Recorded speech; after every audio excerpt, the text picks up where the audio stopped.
एक सुरक्षित भविष्य की दिशा में अग्रसर हो सके। इसके लिए उन्हें अपने स्तर पर अच्छी शिक्षा दिलाने का प्रयास करता है,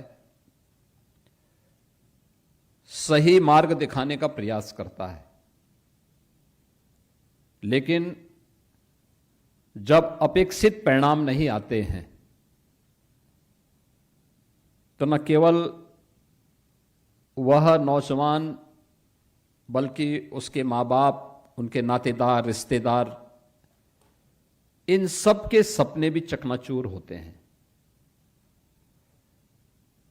किसी नौजवान के सपने का चकनाचूर होना ये केवल एक उस यूथ या उस युवा के साथ धोखा नहीं है, बल्कि आने वाली पीढ़ी के भविष्य के साथ भी धोखा होता है और विकास को बाधित करता है। उत्तर प्रदेश जैसा राज्य ये वैसे ही बीमार नहीं हुआ था, ये बीमारू राज्य वैसे ही नहीं बना था। इसको इस प्रकार की चयन की प्रक्रिया में भेदभाव करके बेईमानी और भ्रष्टाचार ने इस राज्य को बीमारू बना दिया था, अराजक प्रदेश बना दिया था, गुंडागिर्दी से त्रस्त प्रदेश बना दिया था, महीनों महीनों कर्फ्यू वाले प्रदेश के रूप में उत्तर प्रदेश को बदल दिया था। कोई भी व्यक्ति अपने आप को सुरक्षित नहीं महसूस करता था। चयन की प्रक्रिया में इतने भेदभाव होते थे कि माननीय न्यायालय को उन्हें रोकना पड़ता था। माननीय न्यायालय ने उस हर एक नियुक्ति की प्रक्रिया में 2017 के पहले कहीं ना कहीं उन्हें स्थगन आदेश देकर के रोका हुआ था और तमाम प्रकार की तीखी टिप्पणियां की थी। जो बात यहां पर अभी हमारे डिप्टी सीएम कह रहे थे कि परीक्षा कोई और देता था और नियुक्ति पत्र कोई और प्राप्त करता था, ये 17 के पहले था। मुझे याद है मैं गोरखपुर में सांसद था। मैं एक बार कहीं निकल जा रहा था, 4-5 बजे का समय था। तो आगे हाईवे जाम था। मैंने पूछा क्यों जाम है, तो मुझे पुलिस के अधिकारी आए, उन्होंने कहा साहब एक नौजवान ने सुसाइड कर दिया है। जो कि वह गांव जहां सुसाइड हुआ था तो मेरे संसदीय क्षेत्र का हिस्सा था। तो मैं अपनी गाड़ी से उतरा, मैंने कहा मैं मिलता हूं उन परिवार के लोगों से। तो अधिकारियों ने मुझसे कहा कि लोगों में बड़ा आक्रोश है, आप मत जाइए। मैंने कहा भी आक्रोश आज है तो मुझे तो आने वाले समय में वोट मांगने जाना ही है, तब भी तो ये आक्रोश होगा। मैंने कहा मैं जाऊंगा। मुझे लोगों ने देखा वे शांत तो है, मैंने उनसे बातचीत की। मैं भौचक था देख करके कि मैं उस परिवार से मिला जिस परिवार के नौजवान ने आत्महत्या की थी। मैंने उस परिवार के उस नौजवान जिसने आत्महत्या की थी उसके माता पिता से मैं मिला। वो अकेला लड़का था। मैंने कहा ये घटना कैसे घटित हो गई। उन्होंने कहा देखिए उत्तर प्रदेश पुलिस भर्ती में मेरिट में इसका नाम आया था, लेकिन इसको नियुक्ति पत्र नहीं दिया गया और उसी से डिप्रेशन में आया। उसके बाद इसने सुसाइड कर दिया। उत्तर प्रदेश लोक सेवा आयोग और उत्तर प्रदेश माध्यमिक शिक्षा चयन आयोग की भर्ती की प्रक्रिया के बारे में और उस समय के न्यायालय की टिप्पणी के बारे में हर एक नौजवान उस समय का जानता है। जो कि 9 साल हो गए हैं, 9 साल के बाद तो काफी परिवर्तन हुआ है। आप में से बहुत सारे लोग उस समय नाबालिग रहे होंगे, वो नहीं जानते उस समय के बारे में। यानी जो व्यक्ति एलिजिबल नहीं था वो चेयरमैन हो गया था, जिसकी स्वयं की डिग्री फर्जी थी, वो आयोग का चेयरमैन बनकर के सिलेक्शन कर रहा था। इस प्रकार की अराजकता होती थी, पैसे का लेन देन होता था, भर्ती नहीं हो पाती थी। हम लोगों ने देखा है कि 2017 में जब मैं मुख्यमंत्री बना तो मेरे सामने आया, मैंने पूछा भी भर्तियां क्यों नहीं हो रही है, तो हर एक भर्ती में स्टे था। हमने कहा भी स्टे का कोई कारण तो होगा। मैंने सबसे पहले उत्तर प्रदेश पुलिस बोर्ड को, भर्ती बोर्ड को बुलवाया, क्योंकि सबसे ज्यादा भर्ती होनी थी वहां। मैंने कहा भी स्टे क्यों है? उन्होंने कहा कोर्ट चाहता है कि भर्ती की प्रक्रिया पारदर्शी हो। तो मैंने कहा आप लोग क्या चाहते हैं? ये भर्ती की प्रक्रिया पारदर्शी क्यों नहीं होनी चाहिए? जो माननीय न्यायालय चाहता है उसके अनुसार नियमावली तैयार करिए, भर्ती की प्रक्रिया को आगे बढ़ाइए, न्यायालय में शपथ पत्र दाखिल करो।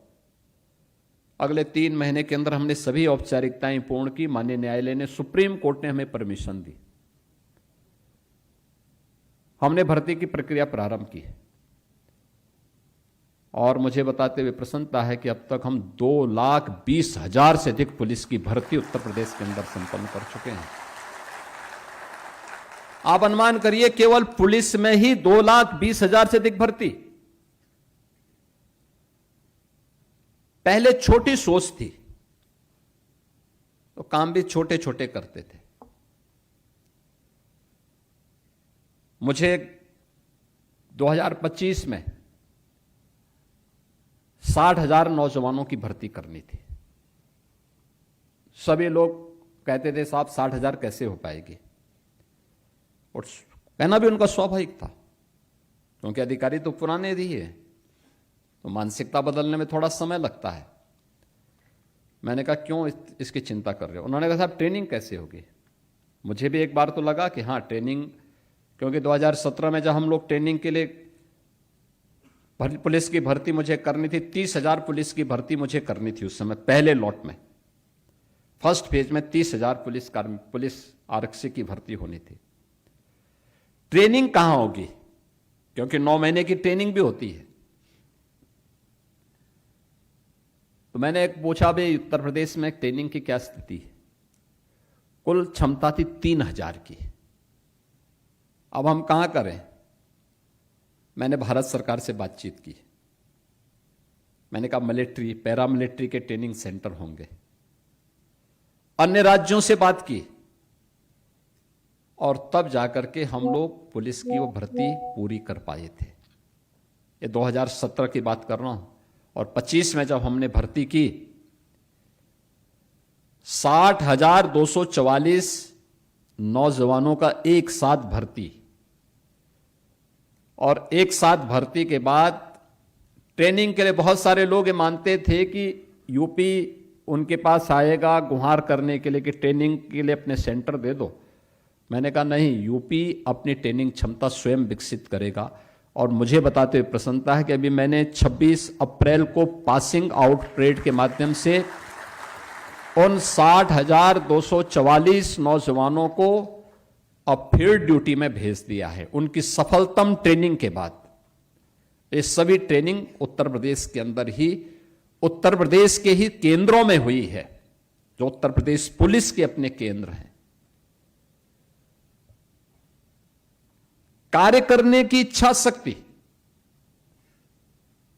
गवर्नमेंट की जो स्पष्ट नीति होनी चाहिए, साफ नियत होनी चाहिए, परिणाम भी आते हैं। आज उसी परिणाम का, वो उसी दिशा में किए गए प्रयासों का परिणाम है कि हमने अब तक 9 लाख से अधिक नौजवानों को सरकारी नौकरी दी है यूपी के अंदर, 9 लाख से अधिक। और देश के अंदर किसी भी राज्य में सबसे अधिक नियुक्ति की प्रक्रिया को सकुशल संपन्न करने, पारदर्शी तरीके से संपन्न करने का ये रिकॉर्ड है। लगातार अभी हम लोग कर रहे हैं। अधीनस्थ चयन आयोग, अकेले अधीनस्थ सेवा चयन आयोग इस वर्ष 32,000 से अधिक नियुक्ति की प्रक्रिया को संपन्न करेगा।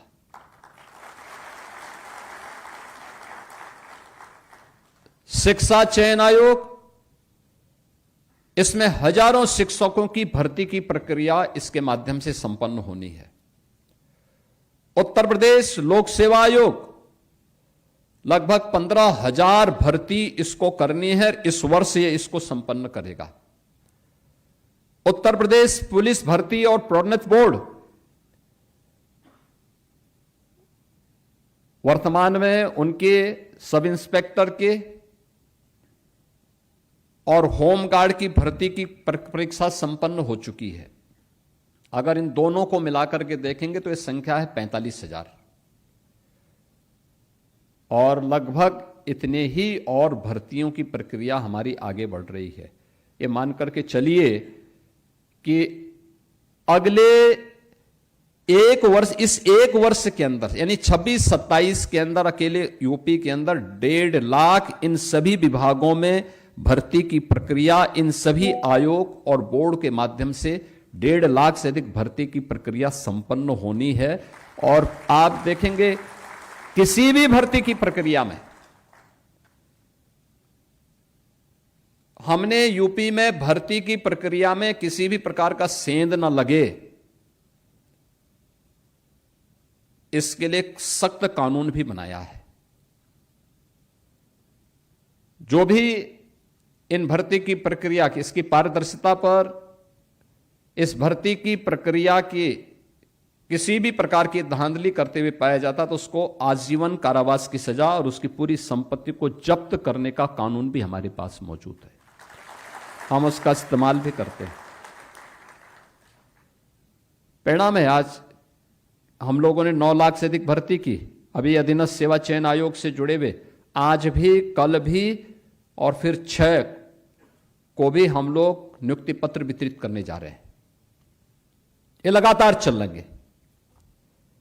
ये भर्ती की प्रक्रिया पूरी पारदर्शिता के साथ, निष्पक्षता के साथ, बिना भेदभाव के, क्योंकि मेरा मानना है किसी भी प्रतिभावान नौजवान को जाति, क्षेत्र, संप्रदाय के आधार पर उसके साथ भेदभाव होना यह अपने आप में महापाप का कारण है।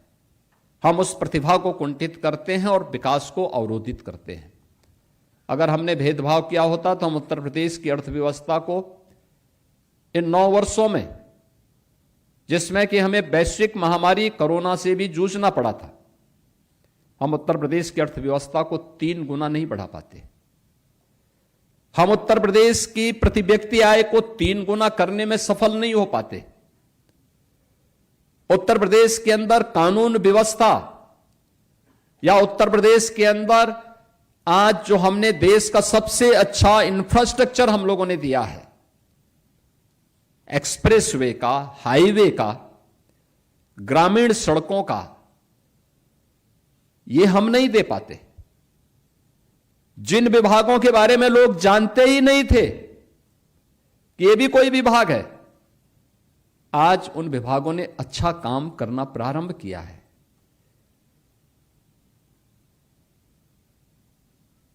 आज उन विभागों को एक पहचान मिली है। ये प्रयास करने से होता है और उस प्रयास के लिए उस प्रकार के मैन पावर का चयन। स्वास्थ्य विभाग में आज हमारे पास लगभग हर जनपद में, 4-5 जनपद छोड़ दिया जाए तो लगभग 75 के 75 जनपदों में हमारे पास एक मेडिकल कॉलेज है। पहले नहीं थे। पहले मेडिकल कॉलेजेस के बारे में कोई सोचता भी नहीं था। आज लगभग, यानी आज उत्तर प्रदेश के अंदर 81 मेडिकल कॉलेज और 2 एम्स वर्तमान में कार्यरत हैं, जो लोगों को अपनी सेवाएं दे रहे हैं। अच्छे सुपर स्पेशलिटी के हॉस्पिटल्स खुल रहे हैं। नर्सिंग कॉलेजेस खुल रहे हैं। पहले न कॉलेजेस थे और न ही उनमें स्टाफ था, सब भगवान भरोसे था। स्वाभाविक रूप से परिणाम भी उसी प्रकार से आता था, पूरा सिस्टम ही बीमारू था। खाद्य सुरक्षा और औषधि प्रशासन के बारे में लोग जानते ही नहीं थे, जबकि एक बहुत महत्वपूर्ण विभाग है। भाई, आप दवा कौन सी ले रहे हैं, उस दवा में उसके अनुसार वह साल्ट पड़ा है कि नहीं पड़ा है, उसकी क्वालिटी है कि नहीं है। एक पक्ष वह और दूसरा पक्ष खाद्य सुरक्षा से संबंधित है। याद करिए, हर एक आइटम में मिलावट। अब उस मिलावट को रोकेगा कौन? पुलिस थोड़े रोक पाएगी, उसके पास कुछ भी नहीं। उसके लिए जो विभाग जिम्मेदार था, उसके पास आवश्यक इक्विपमेंट नहीं थे, जांच करने के लिए लैब्स नहीं थी। अगर कभी वह कोई नमूना लेता भी था तो नमूने के परिणाम आने में वर्षों लगते थे। तब तक मिलावट करने वाला अगर बहुत भाग्यशाली होगा तो वही जीवित रहता होगा, नहीं तो वो भी दूसरे लोग की यात्रा में अपनी मौत मर जाता था, कोई सजा नहीं हो पाती थी उसको। आज ऐसा नहीं है। मार्केट में जो दूध सामान्य बेच रहे होंगे नहीं कह सकते, लेकिन अगर डेयरी के माध्यम से बेच रहा है तो उसकी क्वालिटी को सुनिश्चित करने के लिए सख्त हिदायत भी है। और मिलावट करते हुए पाया जाएगा तो स्वाभाविक रूप से उसको मालूम है कि उसके बाद की क्या स्थिति होनी है। मसालों की स्थिति है, खाद्य तेल की स्थिति। पर्व और त्योहार के पहले आप देखते होंगे मिठाई की क्या स्थिति होती थी। पहले किसी भी मिठाई में व्यक्ति किसी को उपहार देने जा रहा है और पता लगा इतनी उसमें मिलावट होती थी कि वो उपहार की वजह वो जहर दे रहा है उसके माध्यम से। अब नहीं कर सकता। जिस विभाग को इसके लिए करना था, ये काम करना था, उसके पास न आदमी थे, न लैब थी और न लैब में इक्विपमेंट थे। अब हम लोगों ने औषधि के बारे में भी जांच करने के लिए, कोई भी ड्रग है उसकी जांच करने के लिए हमारे पास हर एक रेंज स्तर पर यानी मंडल स्तर पर एक लैब है, एक ग्रेड की लैब। उसमें इक्विपमेंट हैं, खाद्य सुरक्षा से जुड़े हुए नमूने अब जो लिए जाएंगे उन नमूनों को जांच करने के लिए अब ऐसा नहीं कि बलिया का व्यक्ति आगरा जा रहा है, बल्कि उसी कमिश्नरी के अंदर, उसी मंडल के अंदर उसको उसकी जांच के लिए लैब उपलब्ध होगी और वहां पे प्रशिक्षित मैन पावर होगा, जो ट्रेंड मैन पावर वहां पर उसके नमूने एक समय सीमा के अंदर दे करके बता पाएंगे कि यह नमूना सही है या गलत है। अगर कोई गलत दे रहा है तो उसके खिलाफ सजा भी, उसके खिलाफ कार्रवाई होगी, नहीं दे रहा है तो मार्केट में वो बिके। ये सभी प्रयास इसमें हो रहे हैं और उसी क्रम में जो प्रयास हुए हैं इसमें जो हमारी प्रयोगशालाएं थी, पहले 5 प्रयोगशालाएं थी औषधि परीक्षण के, अब हमारे पास हाई एंड इक्विपमेंट के साथ 18 प्रयोगशालाएं वर्तमान में कार्य कर रही हैं। 18 प्रयोगशालाएं, आप सोचिए 5 से 18, आजादी के बाद से लेकर के 2017 तक केवल 5 लैब्स बन पाई थी। मनुष्य के स्वास्थ्य के साथ कितना खिलवाड़ हो रहा है, उसको पता ही नहीं था कि जो दवा खा रही है वो सही है या नहीं है। अब लैब बनी है, उसमें उस लैब के माध्यम से जो कुछ भी वो प्राप्त होगा। पहले इन प्रयोगशालाओं में 12,000 नमूने प्रतिवर्ष लिए जाते थे, अब इस संख्या को हम बढ़ा करके लगभग 55,000 कर सकते हैं हर वर्ष। उत्तर प्रदेश जैसे राज्य में 55,000 नमूने लेंगे तो पता भी लगेगा। 12,000 में क्या होता था, अब 55,000 के माध्यम से पता लगेगा कि ये दवाइयां जो हॉस्पिटल्स में, प्राइवेट हो या गवर्नमेंट हॉस्पिटल्स में जो खरीदी जा रही हैं या वहां पे कहीं भी बेची जा रही हैं या कहीं मैंने उसकी प्रोडक्शन भी हो रहा है, उसकी क्वालिटी की जांच आज वहीं पे उसी मंडल में की जा सकती है और लोगों को आराम से, क्योंकि मिलावट जो जितनी भी डुप्लीकेट दवा आती थी इन सब की जांच भी वहां पर हो सकती है। और इसी के लिए आज मुझे बताते हुए प्रसन्नता है कि 357 जो एनालिस्ट हैं इनकी भर्ती की प्रक्रिया संपन्न हुई है। अब तक ये संख्या मात्र 44 थी, अब 44 से बढ़कर के इनकी संख्या हो गई 401। तो स्वाभाविक रूप से 401 ज्यादा अच्छा काम परिणाम देंगे, काम भी देंगे। और यह एक महत्वपूर्ण भर्ती यहां पर संपन्न हुई है।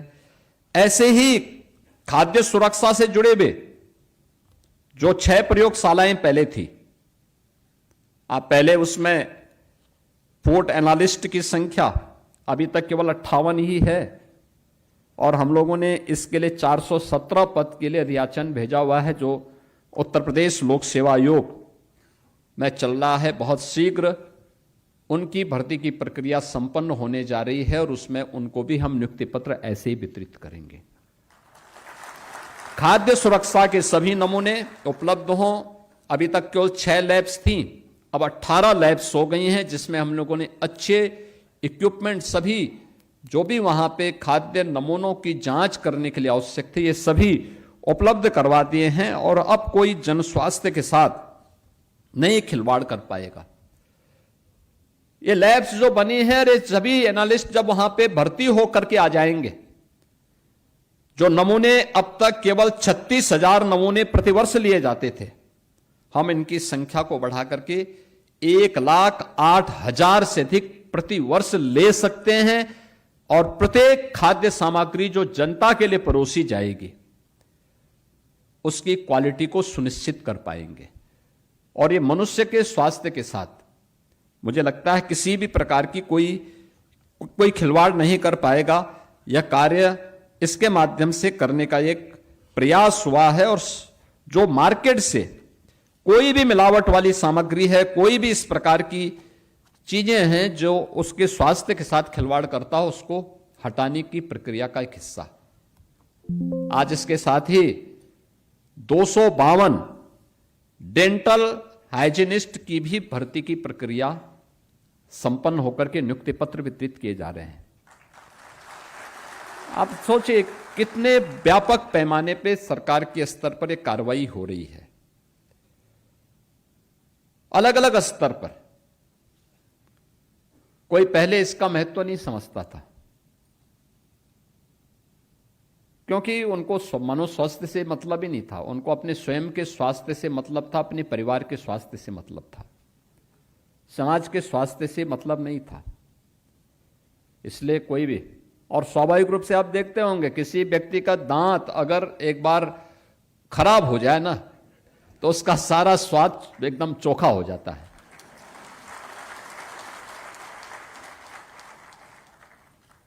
आप देखो किसी का दांत थोड़ा परेशान कर ले, उसके सामने कितने भी अच्छे व्यंजन आप रख ले, वो बेचारा देखता रह जाएगा, लेकिन दांत उसका जो है उसको परेशान कर डालेगा। लेकिन अब अच्छे जब डेंटल हाइजीनिस्ट जब रहेंगे, लोगों को अच्छी राय देंगे, तो अच्छे दांत होंगे तो स्वाभाविक रूप से भोजन भी उसको अच्छा लगेगा, चबा करके लेगा तो स्वाभाविक रूप से स्वस्थ भी रहेगा। और वह आज की आवश्यकता है, हर फील्ड के विशेषज्ञ हम उपलब्ध करवा सकें, उनके माध्यम से लोगों को अच्छी स्वास्थ्य सुविधा उपलब्ध करवा सकें, बीमारी होने के पहले बचाव के बारे में लोगों को जानकारी दे सकें, नौजवान को रोजगार के साथ साथ उसकी प्रतिभा का लाभ ले सकें। इस सरकार के स्तर पर किए जाने वाले प्रयास का एक हिस्सा है और डबल इंजन सरकार के द्वारा किए जाने वाले प्रयास, ये प्रधानमंत्री मोदी जी के मिशन रोजगार का हिस्सा भी है कि नौजवान को अधिक से अधिक नौकरी मिले। हम सरकारी क्षेत्र में भी देंगे।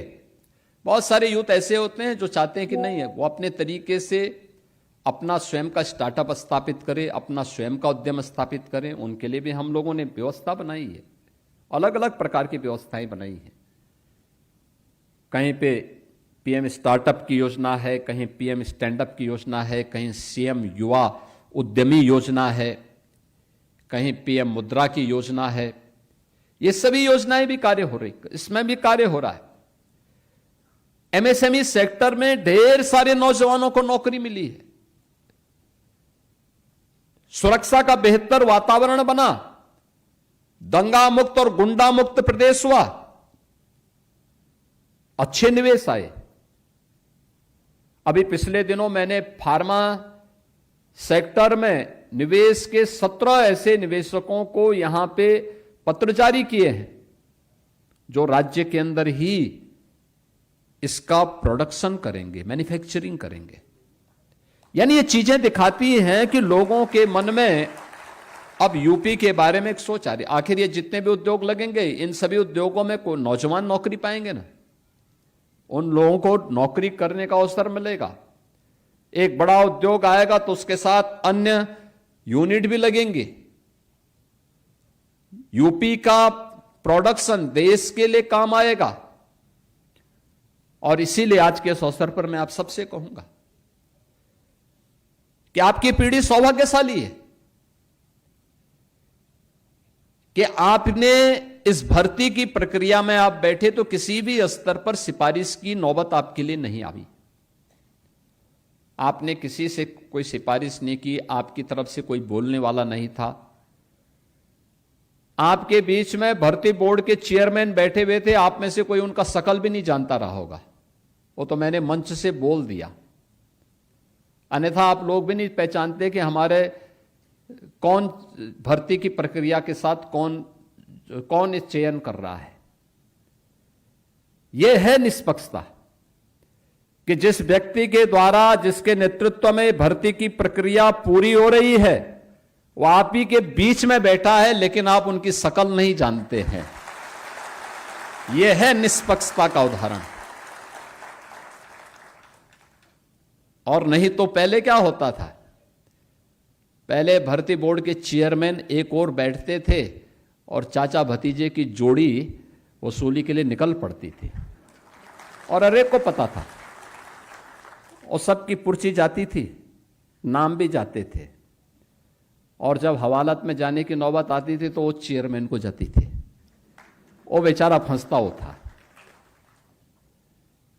तो बेईमान राजनीतिज्ञों को, भ्रष्ट नौकरशाहों को रोकना है तो शुरुआत अपने आप से करिए।